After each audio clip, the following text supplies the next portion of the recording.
Voilà, et bien bonsoir à toutes et à tous, bonsoir. Salam alaikum. Je suis vraiment très heureux d'être ici ce soir avec vous. Je ne pensais pas qu'il y aurait autant de monde face à cette neige.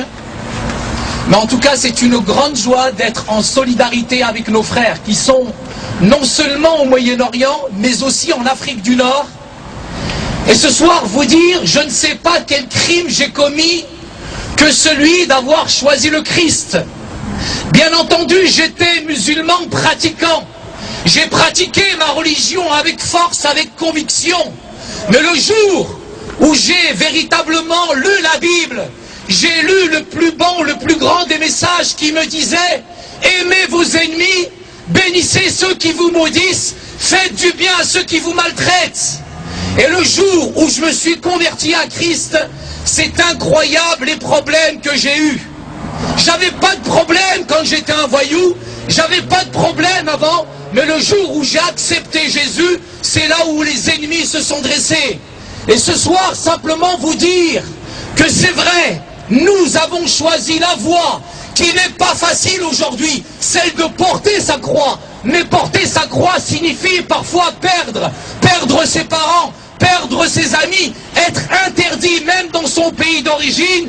Mais j'ai choisi la plus belle voie parce que Jésus ce soir pour moi, en cette fête de Noël, il est le chemin, il est la vérité et il est la vie. Et pour moi, suivre Jésus, c'est la plus belle des choses, c'est la plus belle des expériences. Oui, je ne suis pas un homme, je ne suis pas une politique, mais je suis celui qui m'a appris à aimer tout homme de toute race et de toute condition. Je ne sais pas ce qu'on a fait ce soir, d'avoir autant d'opposition, d'avoir autant de fléaux, d'être jugé, d'être jaugé, d'être traité à part, parce que nous avons suivi le chemin du Christ. Combien de mes frères aujourd'hui sont persécutés dans toute l'Afrique du Nord? Combien sont persécutés au Pakistan? Combien sont condamnés à mort en Arabie Saoudite? Et sans gêne aujourd'hui en France, quand les Saoudiens arrivent sur les Champs-Élysées, on déballe le tapis rouge. Nous voulons la réciprocité. Si vous réclamez des mosquées en France, nous voulons des églises en Afrique du Nord. Si vous réclamez des mosquées en France, nous voulons aussi des églises chez nous aujourd'hui en Arabie Saoudite. Oui, quel crime nous avons commis que celui d'aimer notre prochain? Quel crime nous avons commis que celui de suivre Jésus? Oui, je veux m'identifier à tous mes frères et sœurs qui aujourd'hui, quand on nous dit la ikra fiddin, il n'y a pas de contrainte en religion. Allez en Afrique du Nord, allez au Pakistan, allez en Iran, et vous verrez la réalité aujourd'hui de cet islam politique qui est en train de nous brimer, qui est en train de persécuter nos frères et sœurs. Oui, nous avons une arme. L'arme que nous avons, c'est celle de l'amour face à la haine. C'est celle véritablement de la douceur face à la provocation. Oui, nous avons une arme. La plus belle des armes que nous avons, c'est Jésus, Yeshua al-Masih. Et vraiment ma foi ce soir, elle est véritablement dans ce Dieu qui est unique, qui est vrai, qui est tient de d'amour et qui n'a rien à voir avec toutes les autres religions. Le christianisme aujourd'hui est beaucoup plus important qu'on le croit. Le christianisme n'a rien à voir avec une religion, mais au centre du christianisme il y a un homme, il y a un sauveur. Jésus pour moi n'est pas simplement le petit Jésus qu'on va sortir de la crèche le 24 décembre. Jésus pour moi n'est pas une religion, Jésus n'est pas un philosophe.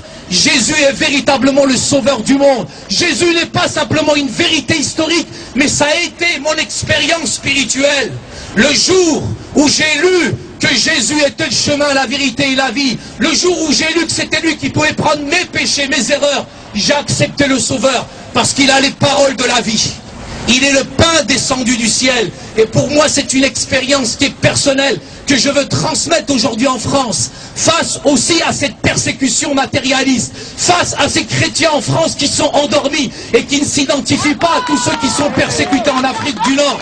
Je veux véritablement ce soir, l'islam ne fait pas peur. C'est pas l'islam qui me fait peur, c'est les chrétiens qui me font peur en France, face à cette fragilité, cette frisonnité et aussi cette légèreté que nous avons. Nous avons des convictions et ces convictions véritablement, il faut véritablement, je n'ai pas honte de Jésus. Si tu as honte de Jésus, il aura honte de toi là-bas. Je n'ai pas honte de Jésus.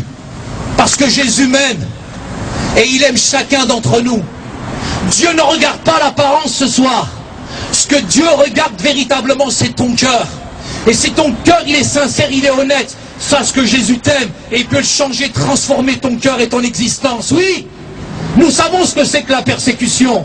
On peut peut-être tuer le corps, on peut peut-être nous briser comme ça se fait aujourd'hui en terre d'islam. Mais jamais on va tuer notre âme. Jamais on tuera mon esprit.